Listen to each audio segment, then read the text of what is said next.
నేను మీ జర్నలిస్ట్ పండరి. మొత్తానికి ఇందిరమ్మ రాజ్యం, ప్రజాపాలన, ఈ రెండు కాన్సెప్ట్లతోటి గత 9 నెలలుగా ప్రజల్ని మభ్యపెడుతున్నటువంటి ఈ కాంగ్రెస్ ప్రభుత్వం చేస్తున్న దాష్టికాలను ఒకసారి చూస్తే మాత్రం సాధారణ ప్రజానికం ఈ రాష్ట్రంలో బతికే పరిస్థితి ఉందా లేదా అనేది మాత్రం ఒక అనుమానాలు మాత్రం వస్తూ ఉన్నాయి. ఈ మాట నేను ఎందుకంటున్నా అంటే, మొన్న మహబూబ్ నగర్లో అంధ దివ్యాంగుల ఇల్లు కూల్చివేత, నిన్న మొన్న హైదరాబాద్లో పేదల ఇంట్లపై బుల్డోజర్ల మోత, నేడు భారీ వరదలు, భారీ వర్షాలకు అతలాకుతలమవుతున్నటువంటి జనం, ఇవన్నీ ఒకసారి బేరీజ్ వేసుకుంటే ఈ 3 విభాగాల్లో ప్రభుత్వ వైఫల్యం స్పష్టంగా మనకు కనిపిస్తూ ఉంది. అధికార యంత్రాంగంతో వీళ్ళకు సమన్వయ లోపంతో ఈరోజు సామాన్య జనం ఎదుర్కొంటున్న ఎన్నో కష్టాలను మనం చూస్తా ఉన్నాం. ఈ నేపథ్యంలోనే ఎన్నో హామీలు అని చెప్పేసి ఎంతో ప్రజల్ని మభ్యపెట్టి అధికారంలోకి వచ్చినప్పటి కాంగ్రెస్ ప్రభుత్వం ఏం చేస్తుంది, అసలు ఈ విధంగా ఎందుకు సమన్వయ లోపంతో తంటాలు పడుతుంది అనే అంశాన్ని మనతో మాట్లాడేందుకు బీఆర్ఎస్ పార్టీ సీనియర్ నేత, సోషల్ మీడియాలో చాలా యాక్టివ్గా ఉండేటువంటి మంచిర్యాల రవీందర్ రెడ్డి మనతో ఉన్నారు. ఆయన అడిగి మరిన్ని విషయాలు తెలుసుకునే ప్రయత్నం చేద్దాం. నమస్తే. నమస్కారం. ఏంటన్నా మళ్ళీ హైదరాబాద్ దాకా వచ్చారు, మళ్ళీ ఏమన్నా కేసులా? ఏమంటారు చూడు, కొత్త బిచ్చగారు పొద్దునడా అన్నట్టు ఈ సన్నాసులకు రాదు రాదు అనుకున్న అధికారం చేతికి వచ్చేసరికి ఏం చేయాలో బాలుపోక బీఆర్ఎస్ పార్టీ నాయకుల మీద, కార్యకర్తల మీద కేసులు పెడితేనే ఈ పుట్టెడు అబద్ధాల మీద పురుడు పోసుకున్న ఈ ప్రభుత్వం బతికి బట్టగడుతుంది, లేకపోతే మమ్మల్ని దొక్కేస్తట్టున్నారు అని చెప్పేసి తెల్లారిది ఒక కేసు, పొద్దుకుతో ఒక కేసు, ఇదే కొనసాగించుకుంటూ పోతున్నారు చేతగాని సన్నాసులు. ఇంతకంటే వాళ్ళతో అయ్యేది లేదు, వాళ్ళు వీకేది లేదు. కానీ మొన్న కేసులు పెట్టినప్పుడే చెప్పినాం, 100 కేసుల దాకా పురుసత్ రాయ్యా, 100 కేసుల దాకా పురుసత్ అంటే 100 కేసులు కాగానే తగ్గుతామని కాదు, మళ్ళీ రీఫ్రెష్ అయ్యి ముందుకు వస్తామని. అయినా సోయిలెంట్ సన్నాసులు కంటిన్యూ చేస్తూ ఉన్నారు. చలో కానీ వాళ్ళు ఎన్ని రోజులు పెడతారు పెట్టాయని చెప్పేసి వచ్చేసి హైదరాబాద్కి వెళ్ళి వచ్చినాం.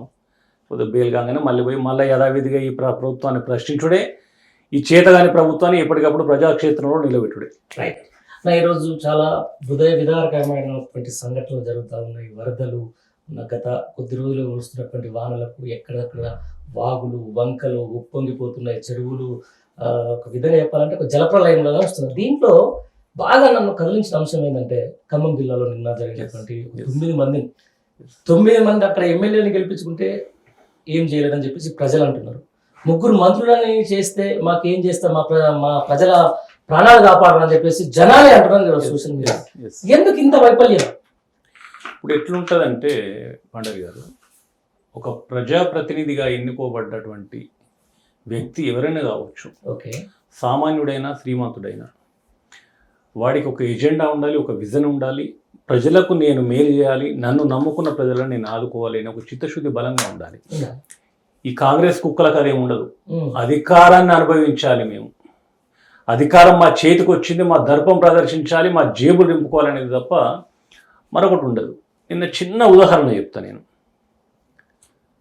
ఖమ్మం జిల్లాలో ఉన్న 3 మంత్రులతోటి కంపేర్ చేసుకుంటే, చెన్నూరులో మొన్నటి వరకు ఎమ్మెల్యేగా ఉన్నటువంటి బాల్క సుమన్ ఒక దళితుడు, ఒక విద్యార్థి నాయకుడు, ఉద్యమకారుడు. నిజంగా చెప్పానంటే వాళ్ళ సీనియారిటీ ముందట చిన్న గోరంత మాత్రమే బాల్క సుమన్. అట్లాంటి బాల్క సుమన్ నియోజకవర్గంలో 2022లో ఇదే విపరీతమైనటువంటి వరదలు వచ్చేసి ఆ గ్రామానికి చెందిన ఒక వ్యక్తి ఆ నీళ్ళలో చిక్కుకుంటే, నిజంగా కూడా యుద్ధ ప్రతిపాదికన హెలికాప్టర్ను తీసుకొచ్చి ఆ వ్యక్తిని అక్కడి నుంచి లిఫ్ట్ చేసి పట్టుకొచ్చి ఆ గ్రామాల్లో వదిలిపెడితే గ్రామం అంతా సంబరం చేసుకున్నది, గ్రామం అంతా సంతోషపడ్డది. ఇవాళ ఈ ఖమ్మంలో ఉన్నటువంటి మంత్రులకు ఉన్న అహంకారం నాకు తెలిసి భారతదేశంలో ఎదుర్కొంటది. వాళ్ళు కింద నేల మీద నడవాలి సన్నాసులు. వాళ్ళు ఏంటంటే ఏదో మన పుట్టుడే కోట్ల రూపాయల మీద పుట్టినట్టు ఫోజులు కొట్టుకుంటూ, ఎమ్మెల్యే అవతలోడు ఎంత బలవంతుడైనా సరే వాడిని కొనడానికి వెనకాడు, ఎన్ని డబ్బులు అయినా కొనుక్కొస్తూ. అంటే వాళ్ళ దృష్టిలో రాజకీయం అది. చేయటగాని సన్నాసి లెక్క ఎంత పెద్ద ఎమ్మెల్యేలైనా, ఎంతమంది ఎమ్మెల్యేలైనా గెలిపడానికి ఎన్ని వేల కోట్లైనా ఖర్చు పెడతానని రవికి పొంగులేటి శ్రీనివాసరెడ్డి సిగ్గు లేకుండా ఆడ ఏడుస్తా ఉన్నాడు. అంటే వీని ముసలికన్నీరు కావున్నాయి ఇక్కడ ప్రజలకు. వీడు ఏం చెప్తున్నాడు, వీడు ప్రభుత్వంలో అత్యంత కీలకం, ముఖ్యమంత్రి తర్వాత నేనే అంటున్నాడు. నా వల్ల ముఖ్యమంత్రి కంటే ముందు కూడా పోయి ముఖ్యమంత్రి నెడతా అంటున్నాడు. మరి ఆ తెలివి, ఆ అధికారం, ఆ చిత్తశుద్ధి ఈ ప్రజలను కాపాడే కాడ ఎందుకు లేదు? తుమ్మల నాగేశ్వరరావు అయితే ఆ చంద్రబాబు ఎంత తోడు, ఎన్టీఆర్ ఎంత తోడు, కేసీఆర్ ఎంత తోడు, నేనే పీకుడు అని అంటాడు. ఆ కుంటినా కొడుకు ఇలా ఏ మూలకు అన్నాడు? అడ్రస్ లేడు కదా, అడ్రస్ లేడు అని ఒంటి నిండా అహంకారమే ఉంటుంది. ఇంతమంది ప్రజలు ఇబ్బంది పడి ప్రజలు నీళ్ళలో చిక్కుకొని పోతా ఉంటే కనీసం వాళ్ళని కాపాడే దమ్ము లేనటువంటి ఈ దద్దమ్మలకు ఈ అధికారం ఎందుకు, ఈ మంత్రి పదవులు ఎందుకు? చేతగాలని ఏడవడం కాదు, ఆ పదవులకు రాజీనామా చేసి ఏదైతే గ్రామాలు ఇబ్బందులు లేకుండా వాళ్ళ కాలు మొక్కి క్షమాపణ చెప్పి రాజకీయాల నుంచి నిష్క్రమించాలి వాళ్ళు. రైట్ అన్న. ఇప్పుడు ప్రకృతి విపత్తులు అనేది సహజమే, ఎప్పుడైనా వస్తూ ఉంటాయి పోతా ఉంటాయి. దాంతోపాటు ఎవరైతే ఓట్లు వేసి అధికారంలో మనం ఇచ్చి ఒక దగ్గర కూర్చోబెట్టినప్పుడు కనీసం అధికార యంత్రాంగాన్ని ఎప్పటికప్పుడు అప్రమత్తం చేయాలి. రైట్, ఇదంతా ఐఎండీ అనే ఒక వ్యవస్థ ఉంటది, వాతావరణ సూచనలు ఉంటాయి, అరే రాగల 3 రోజులు బ్రహ్మాండమైన వర్షాలు పడతాయి అనేది ఉంటది. ఆ నేపథ్యంలో కూడా కనీసం సహాయక చర్యలకు కానీ లేకపోతే ముందస్తు ఏర్పాట్లకు కానీ అక్కడ చేయాల్సిన బాధ్యత అయితే ప్రభుత్వం మీద ఉంటుంది. ఇంత జరుగుతూ ఉంది, ఊళ్ళకు మధ్యలో కొట్టుకపోయే పరిస్థితి వస్తూ ఉంది. వైపు మూగజీవాలు కొట్టుకపోతున్నాయి, ఓవైపు ప్రజలు కొట్టుకపోతున్నారు. పాపం ఒక యంగ్ సైంటిస్ట్ అన్న నాకు చాలా బాధ అనిపించిన విషయం, ఒక అవార్డు ఫంక్షన్ రాయపుడు పోతుంటే కొట్టుకపోయే రోజు విఘాత జీవే ఎందుకు ఇంత దరిద్రంలో ఈ ప్రభుత్వం కొట్టుమిట్టాడుతుంది, ఎందుకు కనీస చర్యలు చేపట్టలేకపోతున్నాయి? నేను ఏమంటున్నంటే ఈ చేతగానితనాన్ని చూసి ఆలోచించాల్సిన ప్రజలే. ప్రజలకు మొక్కాలి, వాళ్ళు ఏం ఆలోచించి మరి వీళ్ళకి ఇంత పెద్ద అధికారాన్ని కట్టబెట్టిందో తెలియదు. ఈరోజు ఉదాహరణకు మనం జూబ్లీ హిల్స్లో ఉన్నాం. జూబ్లీ హిల్స్ నుంచి జూబ్లీ బస్ స్టాండ్ పోవాలంటే ఒకసారి మ్యాప్ ఆన్ చేసుకొని చూసుకుంటున్నాం ఎంత రద్దు ఉన్నది, ఎక్కడెక్కడ ట్రాఫిక్ ఉన్నది, మనం రీచ్ కావడానికి ఎంత సమయం పడుతుంది, మనం వెళ్ళే సమయం కరెక్టా కాదా అంటే టెక్నాలజీ ఉంది. ఇవాళ ప్రతి సెకండ్ను కూడా మనం క్యాలిక్యులేట్ చేసేటువంటి సౌకర్యం అందుబాటులో ఉన్న ఈ చేతగాని ఈ ముఖ్యమంత్రి చేతగాని ఈ మంత్రుల వల్ల ఈ పనిచేసే అధికారులు కూడా దద్దమ్మ లెక్క మారిపోయి చోద్యం చూస్తూ ఉన్నారు. వాళ్ళు కూడా అంతే, వాళ్ళు ఎంజాయ్ చేస్తే వాళ్ళు ఏం చేయాలో, మనం ఎంజాయ్ చేస్తే మనం చేద్దాం అనేటువంటి పరిస్థితికి దిగజారిపోయింది. కాబట్టి ఓట్లు వేసిన ప్రజలను కానీ ఆపదలో ఉన్న ప్రజలను కానీ ఎవరిని కూడా కాపాడేటువంటి ప్రణాళిక తయారు చేయడం అనేది వాళ్ళ ఒంట్లో కానీ వాళ్ళ మెదడులో కానీ లేదు. వాళ్ళకి ఏం లేదు, దర్జాగా తిరగాలి, అధికారాన్ని అనుభవించుకోవాలి, ప్రజలు ఎక్కడ చేస్తే వాళ్ళకెందుకు, ప్రజలు ఏ కష్టాలు ఉంటే వాళ్ళకెందుకు, ఈ అధికారులను మనం అలర్ట్ చేసినామా లేదా, లేకపోతే ఈ రాబోయే వైఫల్యాన్ని ఎదుర్కొనే విధంగా అధికార యంత్రాంగాన్ని లేకపోతే కావాల్సినటువంటి సామాగ్రిని కావాల్సినటువంటి సిస్టమ్ను మనం తయారు చేసుకున్నామా లేదా అనేది ఇప్పటి వరకు ఈ 9 నెలల్లో ఏ ఒక్క కార్యక్రమంలో కూడా కనబడలే. ఇక దద్దమ్మ ముఖ్యమంత్రి అయితే నిజంగా చెప్పానంటే బర్ల బ్రోకర్ నయం అనుకంటే వాడు లొటపెట్టిన ఊరేసుకొని వాడు వృతా ఉంటే నిజంగా ముఖ్యమంత్రి కాబీలు భారతదేశంలో ఎవరిని చూసినా కనబడుతుంది కావచ్చు. కానీ ఈడు మాట్లాడేటప్పుడు వాని నోట్ల నుంచి వచ్చే ఏ పదం కూడా ముఖ్యమంత్రి నోట్ల నుంచి వచ్చే పదం కాదు. ముఖ్యమంత్రి దద్దమ్మ అయినప్పుడు ముఖ్యమంత్రి కింద ఉన్న మంత్రులు పడవలు అవుతారా? ఇప్పుడు ఎక్కడైనా ఒక క్లాసులో టీచర్ కానీ లేకపోతే ఆ టీచర్లను హ్యాండిల్ చేసే ప్రిన్సిపల్ కానీ కరెక్ట్ ఆయన నిర్వర్తించాల్సిన బాధ్యత నిర్వర్తిస్తే టీచర్లు బాగుంటారు, ప్రిన్సిపల్ బాగుంటాడు, కింద స్టూడెంట్స్ బాగుంటారు. రైట్ రైట్ అన్న. ఇదే వరదలకు సంబంధించిన సమీక్ష చేసిండు నిన్న అక్కడ ఉన్నటువంటి మంత్రి పొంగులేటి గారు. అంటే ఆయన ఏమంటాడు, హెలికాప్టర్ సరిగ్గా దొరకలేదు, అంతకంటే ముందు ఒక వీడియో సోషల్ మీడియాలో బాగా వైరల్ అయింది, మమ్మల్ని కాపాడని చెప్పేసి ఒక కొడుకు 2 భార్య భర్తలకు సంబంధించి పాపం వాళ్ళు కొట్టకపోయారు, కొడుకు మాత్రం కాపాడగలిగారు.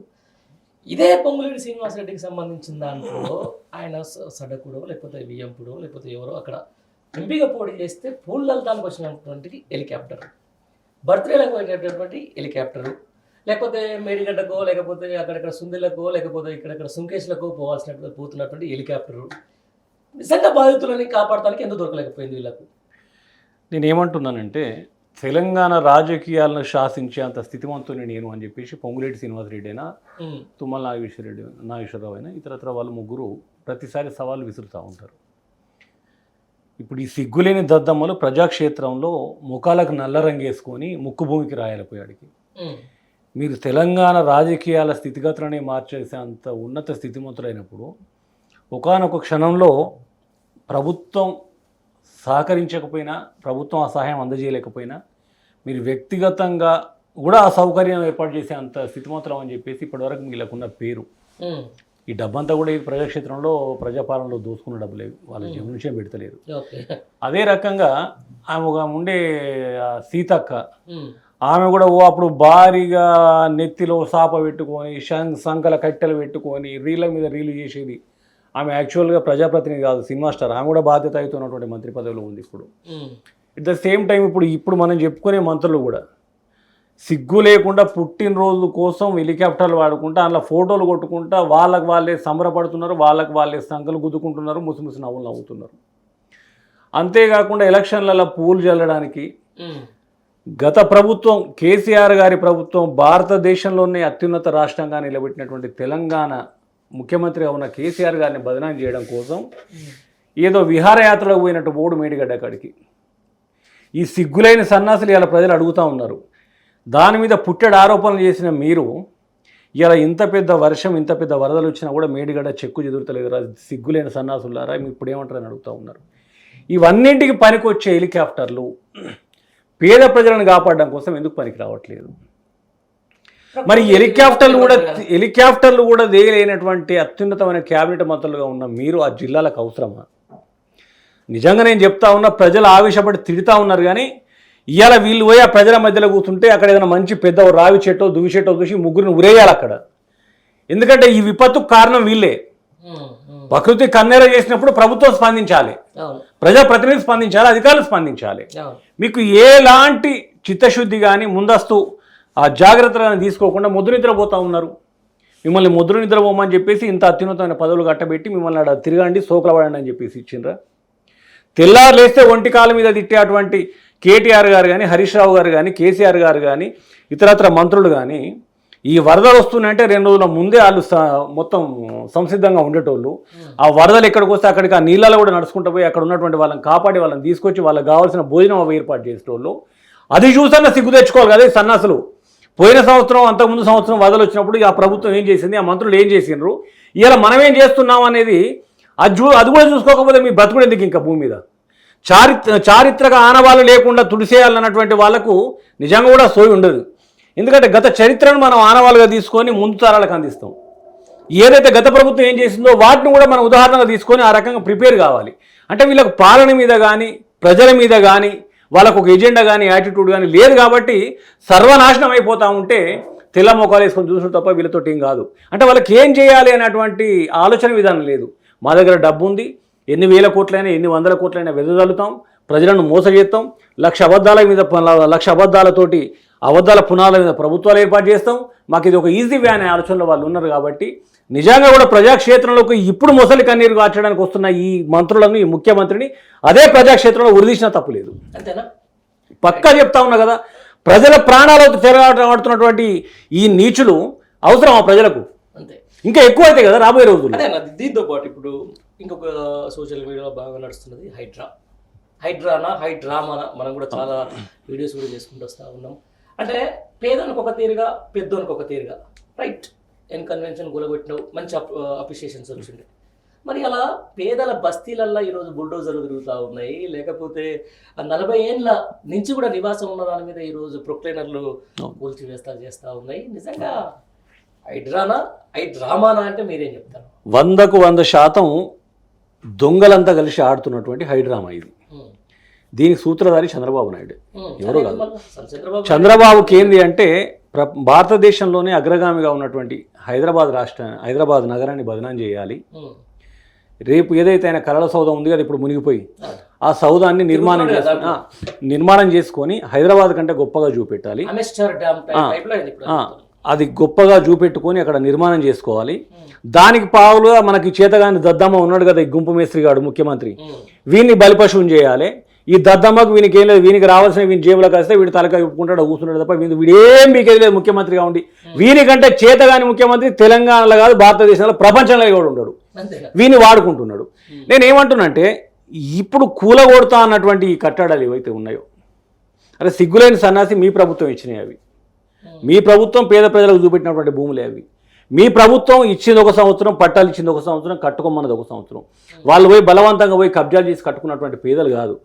సరే నేనేమంటున్నా, శ్రీమంతుడు అంటే సరే వానికి అన్ని రకాల స్థితిమంతుడు కాబట్టి ఏదో ఒక సెకండ్ వే ఉంటుంది. ఈ పేద ప్రజలు వాళ్ళ రక్తం అంతా దారపోసి చెమటొడిచి రూపాయి జమ చేసుకొని ఏదో రేకులు వేసుకొని ఒక 2 రూములు కలుపుకొని ఒక రూమ్లో కొడుకు ఒక రూమ్లో తండ్రి ఏదో జీవనాన్ని వెలుసాగిస్తూ ఉంటే ఇవాళ సిగ్గు ఎగ్గు లేకుండా రౌడీల కంటే హీనంగా పోయి వాటిని కూలగొడుతూ ఉన్నారు. నేను అడుగుతున్నా, అరే సన్నాసి ముఖ్యమంత్రి, నీ తమ్ముంది కూడా ఆల్రెడీ FTAలోనే ఉంది.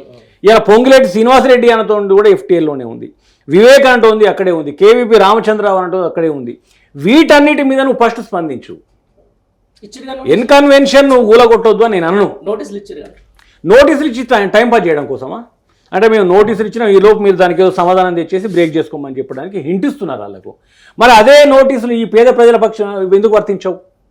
వీళ్ళైతే రెక్కాడితే డొక్కాడిన ప్రజలే కదా. మరి పోనీ ఇది ఇచ్చింది బీఆర్ఎస్ ప్రభుత్వం కాదు కదా, ఈ కాంగ్రెస్ ప్రభుత్వమే కదా. అప్పుడు ఏవైతే అనుమతులు ఇచ్చినో, అప్పుడు ఏవైతే పట్టాలు ఇచ్చినో ఆ ఇచ్చిన వాళ్ళ మీద కేసులు బుక్ చేయమను. అప్పుడు ఉన్నటువంటి కాంగ్రెస్ పార్టీ మంత్రుల మీద, అధికారుల మీద, వాళ్ళ మీద కేసులు బుక్ చేయమనండి. ఇలా ఏదైతే హైడ్రా ఆఫీస్ ఉన్నదో ఆ ఆఫీసు కూడా ఎఫ్టీఎల్లోనే ఉంది కదా. ఫస్ట్ దాన్ని ఊలగొట్టి ఆ నుంచి స్టార్ట్ చేసుకుంటారు రాదండి. ఇవాళ నాగార్జున ఇన్కన్వెన్షన్ కూర్చోబెట్టడానికి మేము దాన్ని కూరగొట్టడానికి మేము ఎవరం కూడా తప్పు పట్టట్లేదు. కానీ అదొక డ్రామా. ఇవాళ ఇన్కన్వెన్షన్ కూలగొడతారు, రేపు ఇంకొక హీరో కూలగొడతారు. ఏంది అంటే ఈ తద్వారా ఇక్కడి నుంచి సినీ పరిశ్రమ అంతా ఆంధ్రకు తరలాలి, తరలి అక్కడ బాగుపడాలి. మళ్ళీ అక్కడ కూర్చొని వాడు ఎక్కిరిస్తూ ఉంటే ఈ సిగ్గులేని సన్నాసి నల్ల ముఖానికి నల్ల రంగు వేసుకొని మూల కూర్చోవాలి. ఇదంతా ఒక డ్రామానే తప్పితే అది దానికి పనికి వస్తూ ఉన్నది. పెద్ద మొత్తంలో డబ్బులు సంపాదించుకోవడానికి ఇది ఒక రాజమార్గం అయిపోతుంది వాళ్ళకు. వాడిని బెదిరించాలి, సెటిల్మెంట్ చేసుకోవాలి, డేబుల్ నింపుకోవాలి. ఇదంతా ఒక ప్రణాళికే తప్పితే దీని ఇంకొకటి కూడా వాడు తెరలేపిండి. ఎందుకు లేపిండంటే ఇప్పుడే దాన్ని ఎందుకు బయట పెట్టిండంటే మొన్నటి వరకు హరీష్ రావు మీద సవాల్ విసిరండి సన్నాసి. రాజీనామా ఈ మొగోడేదో పీకి ఒడిచినట్ట చేతగాని కుక్క ఆయన రాజీనామా చేయన్నట. మరి ఆయన రాజీనామా చేయాలి, ఓకే మేము కూడా ఏకీభవిస్తా ఉన్నాం, ఖచ్చితంగా హరీష్ రావు రాజీనామా చేయాలి. మరి సిగ్గులేని మంత్రులు, ఈ సిగ్గులేని ముఖ్యమంత్రి నిన్న కూడా స్టేట్మెంట్ ఇచ్చారు కదా. బట్టి విక్రమార్క నిన్న కూడా మాట్లాడిండు, ఎవరు ఆందోళన చెందాల్సిన అవసరం లేదు, రైతు రుణమాఫీ అందరికీ వర్తించేలా చేస్తాం, అందరికీ చేస్తాం, ప్రతి ఒక్క పేరు పోకుండా చేస్తామని చెప్పి నిన్న కూడా స్టేట్మెంట్ ఇచ్చిండు. మరి ఈ స్టేట్మెంట్ల ఆధారంగా హరీష్ రావు రాజీనామా చేయన్నా, ఈ రేవంత్ రెడ్డి అంటూ రాజీనామా చేయన్నా, అది సిగ్గు లేకుండా దాన్ని కప్పిపుచ్చుకోవడానికి ఎగిరెగిరి చేసిండు. ఎక్కడ కూడా పప్పులు ఉడికితే అట్లా ఇవ్వని చెప్పేసి ఉన్న పరంగా తీసి హైడ్రా అనేది ముందు పెట్టిండు. అంటే ఈ డైవర్ట్ పాలిటిక్స్ తప్పితే వీటిపైన చిత్తశుద్ధి కానీ, లేకపోతే ఒక మంచి ఆలోచన కానీ, లేకపోతే ఒక భావితరాలకు ఉపయోగపడే ప్రణాళిక కానీ వీళ్ళ దగ్గర లేదు, రాదు కూడా. అది అంతేనా? పర్ఫెక్ట్గా పక్కా. దీంతో పాటు మొత్తానికి 4th సిటీ ముచ్చర్ల సంబంధించిన దాంట్లో బాగా చర్చ నడుస్తూ ఉంది సోషల్ మీడియాలో. అంటే అక్కడ తుక్కుగూడలో ఎవరైతే ఉన్నటువంటి ముఖ్యమంత్రి తమ్ముళ్ళ పిఆర్ఓల పేరిటల్లో, పిఏల పేరిటలో దాదాపుగా 300 ఎకరాలకు టెండర్ పెట్టిరని చెప్పేసి సాక్షాత్ ఎవరో కాదు, ఇప్పుడు గతంలో బీఆర్ఎస్ పార్టీలో ఉన్నటువంటి మాజీ మంత్రి హరీష్ రావు గారు ఒక లీక్ అయితే ఇచ్చారు. నిజమేనా? పక్కా నేను చెప్తా ఉన్నా కదా. ఈ ముఖ్యమంత్రి అధికారంలోకి వచ్చినాక అంటే దొంగకు దొంగ యావ, లంగకు లంగ యావ. ఒక ప్రజల కోసం ఆలోచించడానికి ప్రజాక్షేత్రంలో ప్రజలకు ఏం చేయాలనే ఆలోచన ఉంటుంది. కేసీఆర్ గారి దగ్గరికి ఈ తెలంగాణ రాష్ట్ర ప్రభుత్వంలో, గడిచిన ప్రభుత్వంలో ఆ రోజు ఉన్నటువంటి మంత్రులు, ఎమ్మెల్యేలు వీళ్ళందరూ పోయి కేసీఆర్ గారు ఇంత పెద్ద రైతు బంధు మనం ఇస్తూ ఉన్నాం, నిజంగా కూడా భారతదేశానికి ఆదర్శం, భారతదేశంలో ఏ రాష్ట్రం చేయనటువంటి గొప్ప కార్యక్రమం మనం తీసుకున్నాం, మేము మంత్రులు ఎమ్మెల్యేలు మేము తీసుకుపోయి రైతులకి చెక్కులు ఇస్తామంటే, రైతు అనేటోడు ఇట్లనే ఉండాలి తప్ప, పెట్టేటట్టే ఉండాలి తప్ప ఇట్లా అడుక్కున్న తట్టు ఉండొద్దు అనేటువంటి గొప్ప ఆలోచన. అది ప్రజాపాలన అంటారు దాన్ని. ఇలా ఈ దద్దమ్మ నా కొడుకులు ఏం చేస్తున్నారు అధికారంలోకి రాగానే? ముందు కూడా ముఖ్యమంత్రి చరిత్ర అదే కదా, ఎక్కడెక్కడ లొసుగులు ఉన్నాయి భూములల్లా, ఎవరివని బ్లాక్మెయిల్ చేస్తే డబ్బులు వస్తాయి, ఏ రకంగా పబ్బం గడుపుకోవాలన్న కార్యక్రమంలోనే జైలు కూడా పోయొచ్చండి ఆయన ముఖ్యమంత్రి కాగానే ఈ ప్రజలు ఏడబోతే ఆయనకెందుకు, ప్రజాక్షేత్రం ఏడబోతే నాకెందుకు, ఎవడెక్కడ వస్తే ఆయనకెందుకు, ఎక్కడెక్కడ లొసుగులు ఉన్నాయి, ఏళ్ళు పెడితే మనకు డబ్బులు వస్తాయి, ఇవన్నింటికి కూడా ఒక మంచి ప్రణాళిక తయారు చేసుకున్నాడు. రాష్ట్ర అభివృద్ధి చేయడం కోసం ప్రణాళిక తయారు చేసుకోలే, ఈ దొంగదందలు చేయడం కోసం తుక్కుగూడ కావచ్చు, ఇంకా పక్క రాష్ట్రాలు కావచ్చు, లేకపోతే ఇక్కడ ఉన్నటువంటి ఇంకా ఏ కంపెనీలు అన్నిట్లలో వాళ్ళు ఒక ప్రణాళిక తయారు చేసుకుని దానికి ఒక టైం టేబుల్ చేసుకున్నారు, సిస్టమ్ వైజ్గా అలా చూస్తూ ఉన్నారు, 1000 కోట్లు దండుకుంటున్నారు. తప్పితే వాళ్ళ మీద వచ్చే ఏ ఆరోపణ అబద్ధమైనా గతంలో బీఆర్ఎస్ ప్రభుత్వం ప్రతిదానికి వివరణ ఇచ్చింది. ప్రతిపక్షం చేసిన కొంతమంది స్వయం ప్రకటిత మేధావులు సన్నాసులుగా మారి ఈ రేవంత్ రెడ్డికి కాంగ్రెస్ పార్టీ బూట్లు నాకిన ప్రతిదానికి కూడా క్లారిటీ ఇచ్చినారు ఉన్నటువంటి బీఆర్ఎస్ ప్రభుత్వం. ఇవాళ నిజంగానే తుక్కుగూడలో వచ్చింది అబద్ధమే అనుకుంటే ఆయన ఇమీడియట్గా స్పందించి ఇవ్వాలి కదా, స్పందించాలి. ఇవాళ ఈ ఏదైతే ఎఫ్టీఎల్ లెవెల్లో ఉంది అని చెప్పేసి నోటీస్ అంటించిన వీడియో, ఆ ఇంటిని వీడియో తీయడానికి పోయిన జర్నలిస్ట్ మీద కూడా దాడులు చేస్తున్నారు. అంటే వాళ్ళు ప్రీ ప్లాన్డ్గా వాళ్ళకు రావాల్సిన సంపదన కోసం వాళ్ళు ఎక్కడికైనా పోయేందుకు సిద్ధంగా ఉన్నారు. ఈ ప్రజల కోసమో, మాకు ప్రజలు ఓట్లు వేసినారు, మమ్మల్ని ఎత్తికెత్తుకున్నారు, వాళ్ళకు ఓట్లు వేసి అధికారాన్ని కట్టబెట్టిన ప్రజలు బలైనరు, ప్రజలు అమాయకులు అయ్యినరు. ప్రజలకు కూడా చాలా స్పష్టంగా చెప్పింది, మేము ఇందిరమ్మ పాలనే తెస్తామన్నారు. రైట్, ఇదే ఇందిరమ్మ పాలన గురించి మాట్లాడదాం అన్నారు. ఇందిరమ్మ పాలన అన్నారు, ఇందిరమ్మ ఈ రాజ్యంలో ఇల్లు ఇస్తామన్నారు, ఆ తర్వాత ప్రజా పాలన అన్నారు, ప్రజల్ని బ్రహ్మాండంగా చూసుకుంటామన్నారు. మహబూబ్నగర్ జిల్లా పట్టణం ఎవరైతే సీఎం సొంత జిల్లా హెడ్ క్వార్టర్స్ పట్టణంలోని పక్కనే ఉన్నటువంటి ఆదర్శ్ నగర్లో పాపం అందులు దివ్యాంగులు 75 ఇళ్ళు 200 మంది పోలీసులను పెట్టి అర్ధరాత్రి నేలమట్టం చేశారు. మరి దీన్ని ఎట్లా చూస్తారు? ఇప్పుడు నేను ఏమంటున్నాను సార్, ఇవాళ ఒక వికలాంగులు అంటే ఎంతటి నీచుడైనా రాక్షసుడైనా ఆ వికలాంగుని చూడంగానే కొంత మానవత అనేది వస్తుంది, ఒక మానవత దృక్పథం స్పందించే ఆలోచన వస్తుంది. కానీ ఈ దరిద్రుడు రాక్షసుడు అనే పదం కూడా చిన్నదే, ఇంకేమైనా పెద్ద పదాలు వెతకాలి. నేను ఏమంటా ఉన్నానంటే, ఒక అంగవైకల్యంతో ఇబ్బంది పడి ఒకరు సహాయం చేస్తే తప్ప లేచి నడవలేనటువంటి దీనస్థితిలో ఉన్న వాళ్ళపైనకు సివిల్ డ్రెస్సుల్లో వెళ్ళి మేము డిపార్ట్మెంట్ అని, మేము పోలీసులం అంటూ ఇతరత్ర కార్యక్రమాలు చెప్పుకుంటూ ఇష్టారాజ్యం వాళ్ళ ఇళ్ళని కూలగొడితే ఆ కూలగొట్టే క్రమంలో వాళ్ళకి దెబ్బలు తాకినాయి, వాళ్ళు నిరాశ్రయులైనరు. చివరాఖరికి అక్కడ ఉన్నటువంటి మా మాజీ మంత్రి శ్రీనివాసరావు గౌడ్ గారు వెళ్ళి వాళ్ళకు నీడ కల్పించి వాళ్ళకి తిండి పెట్టేదాకా కూడా వాళ్ళ ముఖం చూసిన ప్రజాప్రతినిధులు అయ్యో పాపం అన్నటువంటి నీచుడు లేడు ఈ ప్రభుత్వంలో. నేను ఏమంటా ఉన్నా అంటే, వాళ్ళ మీద ఎందుకు పడుతున్నావు సిగ్గులేని విధవా? ఏదైతే కొన్ని వేల మంది లిస్టు నీ దగ్గర ఉంది కదా, వాళ్ళ దగ్గరికి పోయి ఏవైతే ముందు చేయి. ఇలా వాళ్ళకి నిల్వ నీడ లేనటువంటి అంగవైకల్యం ఉన్న వాళ్ళ పేదల పైన, దళితుల పైన వాళ్ళ మీద నీ ప్రతాపం ఎందుకు? మరి పోనీ అదేమన్నా బీఆర్ఎస్ ప్రభుత్వం ఇచ్చినటువంటి ఇండ్ల, బీఆర్ఎస్ ప్రభుత్వం ఇచ్చినటువంటి జాగల, గతంలో మీరు ఆ రోజు భూములు జాగలు ఇచ్చేసి ఓట్లు వేయించుకున్న వాళ్ళే కదా. ఇవాళ కూలగొడుతున్న ఇళ్లలో కూడా కాంగ్రెస్ పార్టీ గోడ గడియారాలే బయటపడతా ఉన్నాయి, వేరే ఏం పడతలేవు కదా. అదెందుకు పోతా ఉన్నది? ఆ సిగ్గు మానం ఆలోచన విధానం లేకుండా, అంటే అధికారాన్ని కట్టబెట్టడమే ప్రజలు చేసిన ఏకైక తప్పు అనే విధంగా వాళ్ళ ప్రవర్తన ఉన్నది. ఇలా ఏదైతే ఉన్నత స్థితిమంతులు ఉన్నారో వాళ్ళ ఇళ్ళ మీదకి పోవడానికి కానీ, వాళ్ళ ఫామ్ హౌస్ల మీద పోవడానికి కానీ ఎలాంటి సాహసం చేయడు. దీనికి ఏంటంటే ఈయన ఏదో చిల్లర ప్రయత్నాలని చేసేసి దీనికి ఎక్కడో ఒక పులి స్టాప్ పెట్టి మళ్ళీ వీని మనుషులందరినీ కాపాడుకుంటాడు తప్పితే వాళ్ళ మీద ఎలాంటి చర్యలు తీసుకునే దమ్మినికి లేదు. అదే అంటున్నా, ఇప్పుడు మీరు చెప్పేది ఏంటి, పెద్దోడిని కొట్టాలి పేదోడిని పెట్టాలి అనేది ఒక పాత సామెత. ఇప్పుడు కొత్తగా ఇప్పుడు ఏంటంటే పేదోడిని కొట్టాలి, అది మళ్ళీ తీసుకుపోయి పెద్దోడికి పెట్టాలనే కాడికే వస్తున్నట్టు చూస్తున్నాం. మనకి హైడ్రా చేసినట్లే ఉంది, లేకపోతే జిల్లా కేంద్రాల్లో జరిగినటువంటి విషయాలు కూడా అట్లే ఉంది. రైట్ రా, దాంతోపాటు రైట్ ముందు ఏదైతే చెప్పిండో ఆనాటి రోజులు మళ్ళీ తెస్తా అని చెప్పేసి ఇప్పుడు ఒక పాట అయితే రాసుకొని అయితే తిరుగుతూ ఉంటారు కదా, అట్లే ఉంది. కేసీఆర్ అన్న వాళ్ళకి సంబంధించిన దాంట్లో మళ్ళీ కూడా ముందు నుంచి మాట్లాడుతున్నాం, ఓల్డ్ సబ్జెక్ట్ అయినా కూడా మళ్ళీ ఒకసారి ఏమైంది, వరంగల్ జిహెచ్ఎంసీ ఆఫీస్ దగ్గర మొత్తం అక్కడ కాకతీయ కళాతోరణం ఎత్తేసింది. ఆ తర్వాత ఇప్పుడు హైదరాబాద్లో తెలంగాణ తల్లి విగ్రహం ఎత్తేసి వాళ్ళ బాబు ఎవరైతే ఉన్నారో రాజీవ్ గాంధీ ఆల్రెడీ పెట్టిరు, కాకపోతే అది కప్పిరు. లేదు అసలు హైదరాబాద్కు సంబంధించిన తెలంగాణ తల్లి ఉండాల్సి సెక్రటేరియట్లో అని చెప్పేసి అక్కడ ఒక భూమి పూజ చేసి అక్కడ కూడా కొంచెం అపస్ఫుతులు జరుగుతూ ఉన్నాయి. ఇవన్నీ చూస్తుంటే ఏమనిపిస్తున్నాను? ఇప్పుడు నేను ఏమంటున్నాను సార్, పేదల ఇండ్లు కూల్చే కార్యక్రమం ఏదైతే ఉన్నదో, పేదల ఇండ్లు కూల్చడానికి నిజంగా అంటే మానవతా దృక్పథం ఇప్పుడు కూల్చొద్దు. నిజంగా అది FTL లెవెల్ పరిధిలో ఉంటే కనుక ఒక 1000, 2000 మంది, 5000 మంది, 10,000 మంది పేద ఎవరైతే ప్రజలు ఉన్నారో వాళ్ళని కాపాడడం కోసం కరకట్టలు కట్టేటువంటి కార్యక్రమాలు కూడా ఉన్నాయి.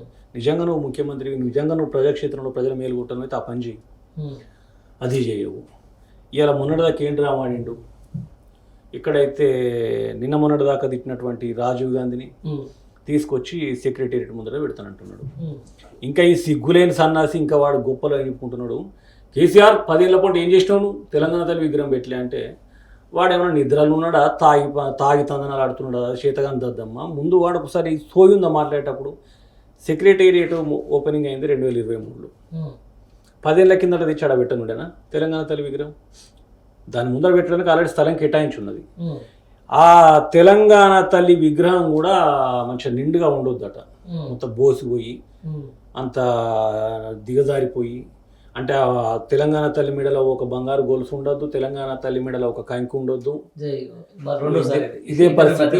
ఈ ఇంటర్వ్యూలో ఇప్పటికీ 2 సార్లు కరెంట్ పోయింది. ఇది తెలంగాణ రాష్ట్ర ప్రభుత్వం చేస్తున్నటువంటి దుస్థితి. ఇది పరిస్థితి. మధ్య రెండోసారి కూడా అంటే వర్షాలు పడుతున్నాయి, దీనికి ఏమైనా సమాధానం చెప్పొచ్చు. కానీ ఇక్కడ ప్రస్తుతానికైతే మనం ఉన్న జూబ్లీ ఏరియాలో ఇక్కడ వర్షం అయితే ఏం లేదు, 2 times అయితే కరెక్ట్. రైట్, ఇది పరిస్థితి నడుస్తుంది. అయితే ఒకటి ఏంటంటే, రాజీవ్ గాంధీ విగ్రహం పెట్టడానికి కూడా దిగజారి పదాలు వాడిండు. ఏమంటాడు, కేటీఆర్ అట ఈ చేతగాని కుక్కకు చెప్పిండా, రేవంత్ రెడ్డి ముఖ్యమంత్రికి చెప్పిండా కేటీఆర్, ఇగో మా అయ్య విగ్రహం పెట్టుకుందామని అనుకుంటాను నేను, కానీ ఇంకా మా అయ్య పోతరేడని చూస్తానని చెప్పిండా. అంటే దశాబ్దాల కల నెరవేర్చే పోరాటానికి న్యాయకత్వం వహించి తెలంగాణను ఏర్పాటు చేసి భారతదేశంలోని అగ్రగామిగా నిలబెట్టినటువంటి గొప్ప నాయకుని చావు కోరే ఈ కుక్క అసలు ఈ తెలంగాణకు సంబంధమే లేనటువంటి రాజీవ్ గాంధీ విగ్రహాన్ని తెచ్చి ఇక్కడ పెట్టడానికి ఏంటి కారణం ఏంటిది? ఇంకేమంటాడు అంటే రేపటి రోజు భావితరాలకు ఒక తాగుబోతులా మారాలని చెప్పేసి చూపెట్టడం కోసమా కేసీఆర్ విగ్రహం అంటాడు. అరే సన్నాసి, కేసీఆర్ విగ్రహం పెడతాను నీతో చెప్పినోడేవాడురా, నువ్వేం మాట్లాడుతున్నావు? మరి పోనీ సరే నువ్వు అన్నట్టే అనుకుందాం. అంటే రాజీవ్ గాంధీకి సంబంధం లేకుండా తెలంగాణతో ఇక్కడ తెలంగాణలో రాజీవ్ గాంధీ విగ్రహం పెట్టి బోఫర్స్ కుంభకోణం ఎట్లా చేయాలి, ప్రభుత్వంలో ఏ రకమైనటువంటి స్కాములు చేయాలి ఉదాహరణ పెడతాం. మరి ఆయన తెచ్చి ఇక అంతకంటే ఒక్క రికార్డు తప్ప ఏం లేదు, అంతకంటే పెద్ద చరిత్ర కూడా రాజీవ్ గాంధీకి ఏం లేదు. నిజంగా నీకు అంత బాగా వస్తున్నట్టు సోనియా గాంధీ విగ్రహం తెచ్చిపెట్టు, అయ్యో తెలంగాణ ఇచ్చింది అని అన్నా ఒప్పుకుంటాం కదా. అది దద్దమ్మ అంతకంటే గొప్పగా భారతదేశం పతనం అయిపోయేటువంటి క్రమంలో తెలంగాణ బిడ్డ పివి నరసింహారావు తెచ్చినటువంటి సంస్కరణలు ఇలా భారతదేశాన్ని నిలబెట్టినాయి. గర్వంగా పివి నరసింహారావు విగ్రహం పెట్టు, మా తెలంగాణ బిడ్డ ఇంత పెద్ద గొప్ప నాయకుడు అని చెప్పి మేము యాక్సెప్ట్ చేస్తాం. ఈ రాజీవ్ గాంధీ ఏదైతే ఈ రేవంత్ రెడ్డి ఎంత దొంగలో రాజీవ్ గాంధీ కూడా గంతే దొంగ. అంటే ఇద్దరు దొంగలు ఊనుకొని వచ్చేసి మా దగ్గర విగ్రహం పెడితే మేము దానికి చూసి సఫలు కొట్టుడా. తెలంగాణ తల్లి విగ్రహం ఉండాలి అక్కడ, మేము గర్వంగా ఫీల్ అవుతాం. మా తెలంగాణ తల్లి అంటే మేము చాలా దానికి తల్లిలాగానే భావించినాం. ఆ తెలంగాణ తల్లిని కూడా అవమానించేటువంటి కార్యక్రమంలో తెలంగాణ తల్లి రూపురేఖలు మాపినాం. ఇలా ఏదైతే కాకతీయుల చారిత్రక కట్టడాలను కూడా ఏదైతే రాజముద్ర నుంచి తొలగించి దాన్ని కూడా అవమానిస్తూ ఉన్నావు. అంటే రేపటి రోజు ఏం పెడతావు, ఓటుకు నోటు దొంగ సుట్ కేసు పెట్టుకో, భూ కబ్జాదారునిగా ఓటు 420 కేసు పెట్టి అందులో అదొక సింబల్ వేసుకో, తెలంగాణ పతనం చేయి, ఆ రకంగా పెట్టు. మరి నీ ఆలోచన కదనే చెప్పాలి కదా. రైట్. మొత్తానికి జాగృతి అధ్యక్షురాలు ఎమ్మెల్సీ కవిత గారు బయటకు వచ్చారు. ఎప్పుడు మరి విలీనం చేస్తున్నారు బీజేపీ పార్టీలో బీఆర్ఎస్? ఇప్పుడు నేను ఒకటే అంటే చూడు, పిసోని చేతుల రాయి అది ఏమైంది జరిగినా ఆశ్చర్యపోవాల్సిన అవసరం లేదు. అయ్యో పండగ గారికి జరగలేదు, నాకు జరిగింది, లేకపోతే ఇంకొక కెమెరామెన్కి జరిగిందని ఆలోచించాల్సిన అవసరం లేదు. వాడు పిచ్చోడు, వానికి అడ్డు అదుపు లేనటువంటి మనిషి. భారతదేశంలోనే అత్యున్నతటువంటి న్యాయస్థానంలో ఎలాంటి ఆరోపణలు లేకున్నా ఆధారాలు లేకున్నా 5.5 ఏళ్ళు ఒక ఫైటర్ బిడ్డ ఎక్కడ కూడా ధైర్యం కోల్పోకుండా నికార్సుగా పోరాటం చేసినటువంటి గొప్ప నాయకురాలు కవిత కాలి చెప్పుకు సరిపోడు ఈ ముఖ్యమంత్రి, కాలి చెప్పుకు సరిపోడు కవిత, కాలి చెప్పుకు సరిపోడు ఈ ముఖ్యమంత్రి. ఒక మహిళ అయినా ఆమెలో ఉన్న పోరాటం అంటే అట్లాంటిది, ఆమెకున్న సబ్జెక్టు విజన్ అట్లాంటిది. అత్యున్నత న్యాయస్థానంలో చాలా స్పష్టమైనటువంటి చర్చ కొనసాగింది, వాదోపవాదాలు జరిగినాయి. మీరు చేసిన ఆరోపణ చేసినటువంటి 100 కోట్ల రూపాయలు రికవర్ చేసిండ్రా, ఏదైనా బ్యాంకులో హోల్డ్ చేసి పెట్టినరా, ఏదైతే తుషార్ అంటోని బెదిరిస్తున్నారు అని చెప్పినప్పుడు ఆ తుషార్ అంటూ ఉన్నది జైల్లోనే, ఈ కవిత పోయి బెదిరించడం సాధ్యం ఎట్లా? ఏదైతే మాగుంట రాఘవరెడ్డి చేసినటువంటి ఆరోపణలు తనొక నిందితుడే, ఆయన ఆరోపణ లేదప్ప ఆధారాలు కాదు, ఇవి అన్ని ఎట్లా పెట్టి అని చెప్పి చాలా కులంకషమైనటువంటి చర్చ జరిగి ఎట్టి పరిస్థితుల్లో కూడా ఇలా ఉండడానికి లేదు అని చెప్పేసి బెయిల్ ఇచ్చిండ్రు. వాళ్ళు అప్పటి కూడా బెయిల్ ఇవ్వకుండా అడ్డుకోవడానికి ఎన్ని కుట్రలు ఎన్ని కుతంత్రాలు చేయాలో చేసిండ్రు. ఇవాళ మనీష్ సిసోడియా కేజ్రీవాల్కు బెయిల్ వస్తేనేమో సపర్లు కొడుతున్నారు ఇదే కాంగ్రెస్ పార్టీ నాయకులు.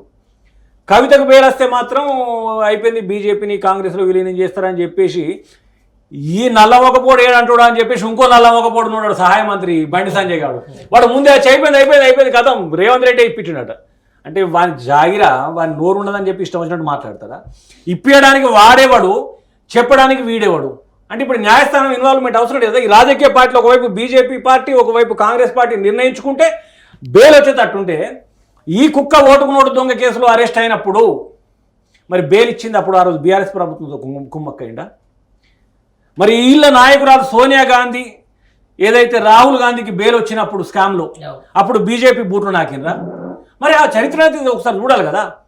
ముఖం మీద అనుకుంది ప్రభుత్వం ఏదైతే న్యాయస్థానం అప్పుడు సిగ్గు తెచ్చుకొని నేను మాట్లాడిన దాన్ని కొంచెం అది తప్పుగా భావిస్తూ ఉన్నా, నేను కొంచెం మదన పడతా ఉన్నా, తప్పేనాది అని చెప్పి ఇప్పుడు చెప్తా ఉన్నారు. అంటే ఈ చేతగాని కుక్కలకు ఇట్లాంటిది ఏదైనా దొరికితే దాన్ని పట్టుకొని కంకడానికే సిద్ధపడుతున్నారు తప్పితే ఇంకొక అడుగు ముందుకేసి రాష్ట్రాన్ని అభివృద్ధి చేద్దామన్న సిగ్గు లేదు వీళ్ళకు. అంతేనా? మామూలుగా మొన్న ఇదే సెక్రటేరియట్లో చిట్ చాట్లు జరిగినంత సందర్భంలో ఒక కీలకమైన వ్యాఖ్యలు చేసింది ఎవరు ఇప్పుడున్నటువంటి ముఖ్యమంత్రి రేవంత్ రెడ్డి. అంటే పేర్లు చూసి పెద్ద పెద్ద వ్యక్తుల పేర్లు చూసేసి బెయిల్ ఇస్తారా అని చెప్పేసి అది సుప్రీంకోర్టు కూడా బాగా సీరియస్ అయిన విషయం. మీ దృష్టికి వచ్చిందని నేను అనుకుంటా, సోషల్ మీడియాలో బాగా అవుతుంది. అంటే ఒక ముఖ్యమంత్రి స్థాయిలో ఉండి ఏది పడితే అది మాట్లాడొచ్చా? నేను అదే అంటున్నా, ఒక అత్యున్నత న్యాయస్థానం బెయిల్ నేను అత్యున్నత న్యాయస్థానాన్ని నేను నా ఇష్టం నేను బెయిల్ అనడానికి కూడా లేదు. ఆ కేసుకు సంబంధించినటువంటి పూర్వపరాలను పూర్తిగా క్షుణ్ణంగా పరిశీలించిన తర్వాత బెయిల్ ఇవ్వాల్సినటువంటి సిచ్యువేషన్ అక్కడ ఉంటే ఖచ్చితంగా ఇవ్వాల్సిందే. లేదు మా చేతుల అధికారం ఉన్నది, మేమేమో న్యాయస్థానం కూడా ఇక్కడ మొండిగా వాదించడానికి లేదు, అది రాజ్యాంగం. దాంట్లో భాగంగానే ఈ బెయిల్స్ అనేటివి వస్తాయి, శిక్షలు అనేటివి పడతాయి, అక్కడ ఉన్నటువంటి సాక్ష్యాధారాలతోటే బేస్ అయి ఉంటుంది. నేనేమంటాను అంటే ఈ రాజ్యాంగం గురించో ఈ పాలన గురించో ఈ చట్టాల గురించో అవగాహన ఉన్నోడు ఈ ముఖ్యమంత్రి అయితే ఇవాళ రాష్ట్రం ఈ రకంగా అధోగతి పాలు కాకపోవు. నీతులు చెప్పే ఈ కుక్క ఇప్పటికి 80,000 కోట్ల పైన అప్పు చేసిండు. నిన్న మొన్నటిదాకా అప్పుల రాష్ట్రం అని చెప్పేసి బతికిన ఈ కుక్క 80,000 కోట్లు దాటింది. గతంలో కేసీఆర్ గారు అప్పులు చేసిందంటే అప్పు చేసింది 100 రూపాయలు అయితే ఆడ ఆస్తులు పెరిగింది 1000, అంటే 900 రూపాయలు పెరిగింది. కానీ ఇప్పుడు ఎలాంటి పురోగతి లేకుండా 80,000 కోట్ల అప్పు ఇప్పటివరకు చేసిండు 9 నెలలలో. ఇప్పుడు ఈయన మాకు నీతులు చెప్పేటోడు, ఈ నీతులు చెప్పేటోళ్ళకి న్యాయకత్వం వహించేటోళ్ళు మన సోనియా గాంధీ రాహుల్ గాంధీ వీళ్ళంతా కలిసి మొన్నటిదాకా దొంగలు అన్నటువంటి వాళ్ళని తీసుకొచ్చి వాళ్ళ రాష్ట్రంలో పనులు అప్ప చెప్తారు. అంటే వాళ్ళకు ఒక ఎజెండా, వాళ్ళకు ఒక నీతి, జాతి, ఒక ప్రజలు ఏమనుకుంటున్నారో అన్న ఆలోచన వాళ్ళకి ఎక్కడ లేదు. ఏంటంటే ప్రభుత్వం అంటే ఒక కమెడియన్ లెక్క అయిపోయింది. రైట్ అన్న. ఈ మధ్య కాలంలో ఇంకా బాగా బాధ కల్పించిన అంశం గురుకుల పాఠశాలలు సార్. ఈరోజు కార్పొరేట్ శక్తులకు సంబంధించి వాళ్ళ ఒత్తిడులకు తలొగ్గి, లేకపోతే అలా నాణ్యమైన విద్య గత 10 ఏళ్ల పాటు అందుకున్నటువంటి ఈ బీసీ, ఎస్సీ, ఎస్టీ పిల్లలు ఈరోజు నడి రోడ్డు మీద ధర్నా చేయాల్సిన పరిస్థితి వచ్చింది. ఆఖరికి గురుకుల పాఠశాలల్లో కూడా కులం పేరుతో దూషణలు జరుగుతూ ఉన్నాయి. పురుగులు అన్నం తింటామని చెప్పేసి కూడా ఆ రోజు ఒక విధంగా ఒక హృదయ విదారకంగా ఏడుస్తున్నటువంటి పిల్లలు, 8వ తరగతి 10వ తరగతి పిల్లలు. దాంతోపాటు ఈరోజు మంత్రులు పోయినా కూడా భయపడే ఒక భయానకమైన సిచ్యువేషన్. కేవలం ఈ గురుకుల పాఠశాలలకు సంబంధించి నిర్వీర్యం జరుగుతూ ఉంది. బీసీ, ఎస్టీ, ఎస్సీ పిల్లలకు నాణ్యమైన విద్య జరిగితే రేపు పొద్దున వీళ్ళు రాజకీయంగా ఎదిగి మమ్మల్ని ఇబ్బంది పెడతారని చెప్పేసి, లేకపోతే రేపు ప్రశ్నిస్తారని చెప్పేసి వాళ్ళకి నాణ్యమైన విద్యను దూరం చేస్తుంది ప్రభుత్వం అని చెప్పేసి కొంతమంది మేధావులు అంటున్నారు. నిజమేనా?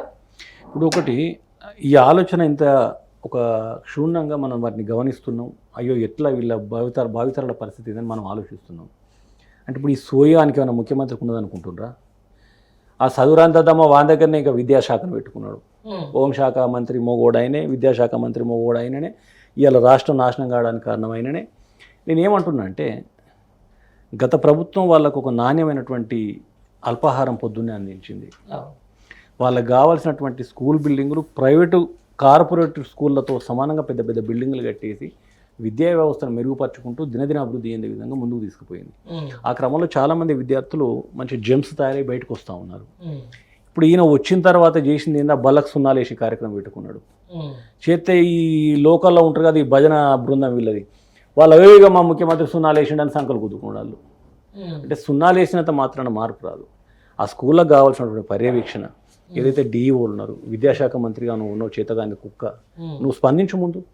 దానికి సంబంధించిన కలెక్టర్లకు ఎక్కడికక్కడికి ఆదేశాలు జారీ చేసి వాళ్ళకి ఏం అల్పాహారం అందిస్తూ ఉన్నారు, వాళ్ళకి ఎలాంటి భోజనం పెడతా ఉన్నారు. ఆ స్కూళ్ళల్లో పాములు, ఎలుకలు, వాళ్ళకు పెట్టే భోజనాలలో బల్లులు, తొండలు ఇవన్నీ బారుతూ ఉన్నాయి. వీటి గురించి నీకు నిజంగా చిత్తశుద్ధి ఉంటే ఆ పిల్లలకి ఏదైతే విద్య నేర్పే ఉపాధ్యాయులు కానీ లేకపోతే అక్కడ ఉన్నటువంటి వాలంటీర్స్ వాళ్ళపైన ఎలాంటి పర్యవేక్షణ లేకపోతే ఇదే జరుగుతుంది కదన్నా. అది కాకుండా నేను ఏమంటా ఉన్నానంటే ఇప్పుడు స్కూళ్ళల్లో ఇది జరిగినప్పుడు నాకు తెలిసి గత ప్రభుత్వంలో మాకు బిల్లులు రాక తిండి ఇట్లా పెడుతున్నామని చెప్పేసి చెప్పలేదు. మొన్న లాస్ట్కి అయితే మొన్న చెప్తా ఉన్నది, ఇగో బిల్లులే రానప్పుడు ఏం చేస్తాం అంటే, బిల్లులు రానప్పుడు ఏం బిగుతున్నారు, ఆ డిఓకు కంప్లీట్ చేయండి, కలెక్టర్ చెప్పుకుంటారు. మీరు డిఓ దాకా వచ్చింది కాబట్టి చెప్తుంది. నిన్న అదే ఏదైతే పాలమాకుల కస్తూర్బాకు సంబంధించిన ఐటీ శాఖ మంత్రి దుద్దిల శ్రీధర్బాబు వెళ్ళడం జరిగింది. ఆయన ఏం మాట్లాడతారు, అసలు 10 ఏళ్ల పాటు డిఓలు అనేటువంటి అసలు పాఠశాలలకే రాలేదు, మేమే వచ్చిన తర్వాత వాళ్ళకి పూర్తి స్థాయి అధికారాలు ఇచ్చినాం, ఇలా డిఓల పర్యవేక్షణలో జరుగుతుందని చెప్పేసి అంటారు. దీనే డిఓల పర్యవేక్షణలో ఈ బల్లులు, పాములు, ఎలుకలు తిరుగుతున్నాయి. అంతకుముందు డిఓలు రావట్లేదు కదా అని చెప్పి అవి వెళ్ళిపోయినాయి బయటికి. ఇప్పుడు డిఓలు వస్తలేరు కదా మనకెందుకు అని చెప్పేసి పక్కకు పోయినాయి. ఇప్పుడు డిఓలు వస్తున్నారు కాబట్టి వస్తున్నాయి. మరి అది కూడా చెప్తే అయిపోద్ది కదా మంత్రి. ఇవాళ వాళ్ళు స్వయంగా చెప్తా ఉన్నారు కదా, విద్యార్థులు ఎవరైతే ప్రెస్ వాళ్ళు కానీ ఇతరత్ర కొన్ని సంఘాలు, పార్టీల వాళ్ళు పోతే మేము తాగాల్సినటువంటి మినరల్ వాటర్ ఆ టీచర్లు తీసి పక్కకు పెట్టుకుంటారు, మాకు మినరల్ వాటర్ కూడా ఇవ్వట్లేదు అని చెప్పి చెప్తా ఉన్నారు. మరి ఈయన వచ్చిన డిఓ ఏం చేస్తున్నాడు అంటే ఆ చోద్యం చూస్తున్నాడా? అది కూడా ప్రశ్నించాలి కదా ఈ మంత్రి ఎవరైతే ఉన్నారో శ్రీధర్ బాబు సిగ్గుపడాలి కదా. మరి గతంలో డిఈఓలు లేరు అంటే మరి గతంలో డిఈఓలు లేనప్పుడు కూడా వ్యవస్థ సవ్యంగా నడిచింది. మరి ఇప్పుడు డిఈఓలు అలర్ట్ అయిందని మేము చెప్తా ఉన్నాం, మరి డిఈఓలు ఏం చేస్తున్నారని చెప్పేసి వాళ్ళని ప్రశ్నించాలి, వాళ్ళకి నోటీసులు ఇవ్వాలి కదా. మరి మీ ఏదైతే మీరు ఒక జిల్లా అధికారిగా ఉన్నారు, మరి మీ పరిధిలో ఇలాంటి ఇబ్బందులు కలుగుతూ ఉన్నాయి, మీరు ఎందుకు స్పందిస్తున్నారు? వాళ్ళకి నోటీసులు ఇవ్వండి, వాళ్ళని సస్పెండ్ చేయండి, వాళ్ళ పైన చర్యలు తీసుకోండి. అంటే అది తీసుకుంటలేరు అంటే ఇదంతా నిజం కాదన్నట్టే కదా. నిజంగా ఆయన అన్నట్టు డిఈఓలు పనే చేస్తే మిగతా కింద ఉన్నటువంటి సిబ్బంది పనిచేయరా? మరి పోనీ అక్కడ అన్ని జరుగుతూ ఉన్నాయి, ఇప్పటివరకు చాలా స్కూళ్ళలో ఇట్లాంటి ఇన్సిడెంట్స్ జరిగినాయి. ఎంతమంది డిఈఓలు అక్కడికి వచ్చి చర్యలు తీసుకున్నారు, ఎంతమంది మీద ఎలాంటి కేసులు బుక్ చేశారు? మరి ఒకసారి లిస్టు బయట పెట్టమని చెప్పండి. నిజంగా వాళ్ళు చెప్పింది అబద్ధం అంటలేను, నిజమైతే మరి ఎందుకు చర్యలు తీసుకోవట్లేదు, ఎందుకు మరి వీటికి ఇప్పటికి పురుష పడతలేదు, అది కూడా ఆలోచించాలి కదా. ఇలా విద్యార్థులపైన వేధింపులు, ఇలా మహిళలపైన వేధింపులు, ఇవన్నీ అసలు తెలంగాణ రాష్ట్రంలో ప్రభుత్వం ఉంది అని ఎవరు భావించట్లేదు. ప్రభుత్వం ఉన్న దాఖలాలు కూడా ఎక్కడ కనిపించట్లేదు. రైట్ అన్న, మీరు ఉద్యమకారులు ముందు నుంచి ఉద్యమం చేసుకుంటూ వచ్చిన వాళ్ళే, ఆ తర్వాత ఈ 10 ఏళ్ల పాటు కూడా ఉద్యమంతో మమేకమైనటువంటి ముచ్చట. మేజర్గా ఈ 10 ఏళ్ల పాటు విద్యుత్కు సంబంధించిన దాంట్లో ఎన్నో అద్భుతమైన విజయాలు సాధించింది గత ప్రభుత్వం. నేను చెప్పేసి తెలంగాణ రాష్ట్రం అని చెప్తా, సరే ఏ ప్రభుత్వం ఉన్నా దాంతో చిత్తశుద్ధితో పనిచేస్తే కొంచెం రిజల్ట్స్ మంచిగా వస్తాయి. ఈ 8 నెలల కాలంలో ప్రభుత్వం మార్పిడి తర్వాత మళ్ళీ విద్యుత్ శాఖకు సంబంధించి ఆంధ్ర అధికారుల పెత్తనం, మొత్తం ఎవరైతే తెలంగాణలో ఉన్నారో వాళ్ళ ప్రమోషన్లను వాళ్ళకి డిమోషన్లు చేసేసి ఇలా ఉన్నతమైన స్థానంలో మొత్తం ఆంధ్రాకు సంబంధించినటువంటి అధికారులను పెడతా ఉన్నారు. దీన్ని ఎట్లా చూస్తారు? షార్ట్గా చెప్పండి. నేనేమంటున్నానంటే నిన్న మొన్నటి దాకా కొంతమంది ఒకటి దొంగల మూట జట్టు కట్టి కేసీఆర్ ఏం చేస్తున్నావు, నువ్వు ఉద్యమకారులకు అన్యాయం చేసినావు, ఉద్యమకారులకు మోసం చేసినావు అని చెప్పేసి ఎవరికి వాడే సాటబారలు చదివేటోడు. ఇవాళ ఆ సన్నాసులందరూ ఏ సూర్లో ఉన్నారో మాకు తెలియదు. ఇవాళ ఆంధ్ర నుంచి తీసుకొచ్చి చైర్మన్గా నియమిస్తాడు, మహారాష్ట్రను తీసుకొచ్చి రాజ్యసభని నియమిస్తాడు, బద్ధ వ్యతిరేకులైనప్పుడు తెలంగాణ ద్రోహులను తీసుకొచ్చి ఇలా పదవులు కట్టబెడతా ఉంటాడు. దీనిపైన మాత్రం ఒక్క నోరు తెరిచి మాట్లాడాడు. అంటే మరి ఎందుకు చూస్తున్నారు ఈ సన్నాసులందరూ ఏ సూర్లో ఉన్నారు కూడా తెలియదు. ఎందుకంటే ఇప్పుడు వీళ్ళంతా తెలంగాణ వ్యతిరేకులే కదా. తెలంగాణలో ఎవరు లేరా? పోనీ తెలంగాణ ఉద్యమకారులకు అన్యాయం చేసిండని చెప్పేసి సంకలు గుద్దుకున్న సన్నాసులు మరి ఎంతమంది ఉద్యమకారులకు అవకాశాలు కల్పించిండు? ఏ ఒక్క ఉద్యమకారుని కన్నా నువ్వు ఇచ్చినావా? అంతేందుకు ఉద్యమకారులకు 2 గుంటల ఇంటి స్థలం ఇస్తాం, ఇల్లు నిర్మాణం చేసుకొని డబ్బులు ఇస్తా అన్నాడు. ఎటువే ఉద్యమకారులు అద్దన్నారా? ఏం ఇస్తానంటే ఉద్యమకారులకు పదవులు ఇస్తానంటే మేము ఎవరన్నా అద్దంటున్నారా? ఇప్పటివరకు ఏ కార్యక్రమం చేయలేదు కదా. మరి నిన్న మొన్నటి వరకు బట్టలు చెప్పుకున్న ఈ సన్నాసులు ఇప్పుడెందుకు నోరు తెరతలేరో మాకు అర్థమైతే లేదు. అంటే వీళ్ళకి ఏమైనా డబ్బులు ఇచ్చిండా, లేకపోతే ఏమైనా కాంటాక్ట్లు ఇచ్చిండా, లేకపోతే మీకు ఆర్థికంగా నేను మీకు వెసులుబాటు ఇస్తున్నా, మీరు ఎక్కడ నోరు తెరవకుని చెప్పేసి కమిట్మెంట్ అయిందా? అంటే ఇప్పుడు దొంగలంతా వాటి కలిసి ఊళ్ళు మంచుకుంటున్నట్టే కదా. నిజంగా కూడా ఎంత బాధపడాల్సిన విషయం అంటే ఒకనాడు అన్నారు తెలంగాణ ఉద్యమం కొనసాగుతున్న క్రమంలో ఎందుకు మా తెలంగాణ ప్రాంతానికి ముఖ్యమంత్రి పదవి ఇయ్యరు, ఎందుకు ఉన్నతమైనటువంటి పదవుల్లో మా తెలంగాణ ప్రాంతం వాళ్ళు ఉండొద్దు అంటే ఈ తెలంగాణ వాళ్ళకు పాలించే అటువంటి నాయకత్వ లక్షణాలు, పాలించే సత్తా మీకు లేదు అన్నారు. ఎస్, 100కు 100% మళ్ళొకసారి అలా ఈ గుంపు మేస్త్రి ప్రూవ్ చేస్తూ ఉన్నాడు. మన వాళ్ళకు పాలించే సత్తా లేదు, మన వాళ్ళకు పాలించడం చేత కాదు కాబట్టి మహారాష్ట్ర నుంచి ఆంధ్ర నుంచి తెచ్చి మేము పదవులు కట్టబెట్టుకుంటున్నాం అని చెప్పేసి చూపెడతా ఉన్నాడు. గతంలో కేసీఆర్ గారి ప్రభుత్వ పాలనలో భారతదేశం వచ్చి తెలంగాణలో ఉన్నటువంటి పరిస్థితులను క్షుణ్ణంగా పరిశీలించి ఇక్కడి పథకాలను, ఇక్కడి పాలనను తీసుకుపోయి వాళ్ళ రాష్ట్రంలో ప్రవేశపెట్టుకున్నప్పుడు తెలంగాణ బిడ్డలకు గర్వపడ్డాం మనం. కానీ ఇవాళ ఇక్కడికి వచ్చేసరికి మాకు ఏ చేతనైతే లేదు, మీరు రాని అని చెప్పేసి ఇళ్లలోకి పోయి పిలుచుకొచ్చుకొని పదవులు కట్టబెడతా ఉన్నారు. ఇంతకంటే సిగ్గుపడేది ఆత్మగౌరవం అనేది, తెలంగాణ ఆత్మగౌరవం ఇంకెక్కడుంది? తెలంగాణ ఆత్మగౌరవం నవ్వేటోడు ముందర జారి పడుతున్నాం కదా. అంతే కదా. వాస్తవంగా నవ్వేటోడు ముందర బోర్ల పడ్డేటువంటి పరిస్థితులు ఈయన చేతిలో వస్తూ ఉన్నాయి. రాబోయే రోజుల్లో కరెంటు కూడా ఇప్పుడు మనం చూస్తున్నాం కదా, ఒక ½ an hourలో 2 సార్లు కరెంటు పోయింది ఇక్కడ. రైతులకు కూడా ఎక్కడ కూడా మాకు కరెంటు ఉంది అన్న భరోసా ఇక్కడ లేదు వాళ్ళకు. ఇప్పటి వరకు రాష్ట్రం చిన్నప్పటి నుంచి మనం చెప్పుకున్న పంజాబ్ రాష్ట్రం అగ్రగామి భారతదేశంలో పంటలు పండించట్లో. అట్లాంటి పంజాబ్ రాష్ట్రానికి 2 సార్లు సైడ్ కొట్టింది తెలంగాణ. ఉమ్మడి ఆంధ్రప్రదేశ్ కాదు, తెలంగాణ రాష్ట్రం సైడ్ కొట్టింది. రాబోయే రోజుల్లో ఈ రికార్డు ఏదైతే ఉందో ఈ రికార్డు నాశనం చేసేందుకే ఈ దరిద్రుడు ముఖ్యమంత్రి అయింది. రైట్, దాంతో రైతుల ముద్ర వచ్చింది కాబట్టి ఫైనల్ ఒక క్వశ్చన్ అన్నాయిగా, సోషల్ మీడియా బాగా తిరుగుతూ ఉంది. త్వరలోనే బీఆర్ఎస్ అధినేత కేసీఆర్ జనంలోకి వస్తున్నారని చెప్పేసి రైతు రుణమాఫీ మీద అయితేనేంటి, లేకపోతే వీళ్ళు చెప్పినటువంటి రైతు భరోసాకు సంబంధించిన మీద నిజమేనా? 100% కేసీఆర్ గారు తెలంగాణ రాష్ట్రానికి కేసీఆర్ గారి నాయకత్వమే శ్రీరామరక్ష 100% నిజం. గతంలో 10 ఏళ్ల ప్రభుత్వంలో కూడా కేసీఆర్ గారిని నిరోధించడానికి ఎవడి తరం కాలే. మొత్తం మంది ఒక దొంగలంతా ఒక సమూహంగా ఏర్పడి లక్షల కొద్ది అబద్ధాలు ఆడి ప్రజలను అయోమయాన్ని గురి చేసి ఇలా ప్రభుత్వాన్ని వడగొట్టిండ్రు. ప్రభుత్వం ఏర్పడ్డాక 3 నెలలు కూడా కాలే, 2 నెలలు కూడా కాలే, వీళ్ళ నీచమైనటువంటి పాలన పైన విపరీతమైనటువంటి వ్యతిరేకత, వీళ్ళు చేసే నష్టాలపైన కేసీఆర్ గారు కూడా బయటికి రావాల్సి వచ్చింది. ఇలా 9 నెలలు అవుతుంది ప్రభుత్వం వచ్చి. 9 నెలల్లో ప్రజలంతా ఆగమై అన్నమో రామచంద్ర అంటూ రోడ్లపైకి వచ్చేసి ఉద్యోగులు కానీ, రైతులు కానీ, విద్యార్థులు కానీ, నిరుద్యోగులు కానీ వీళ్ళందరూ కూడా రోడ్లపైకి వచ్చే క్రమంలో కేసీఆర్ గారు చాలా సీరియస్గా ఖచ్చితంగా ప్రజలకు నేనున్నాను అండగా, వాళ్ళని కాపాడాల్సిన బాధ్యత నాపైన ఉంది అని చెప్పేసి ఒక కార్యాచరణ తీసుకుంటా ఉన్నారు. డెఫినెట్గా జస్ట్ ఫ్యూ డేస్లోనే వారు బయటకు వస్తారు, రాష్ట్రం అంతా తిరుగుతారు. ఎక్కడెక్కడైతే ఈ అతిగతి లేనటువంటి అబద్ధాలు హామీలు ఇచ్చిండ్రు వాటిపైన ఈ చేతగాని ముఖ్యమంత్రిని మంత్రులను నిలదీసే కార్యక్రమం కేసీఆర్ గారు తీసుకుంటారు. రైట్ అన్న, థ్యాంక్ యూ. మొత్తానికి అయితే చాలా మంచి విషయం చెప్పారు.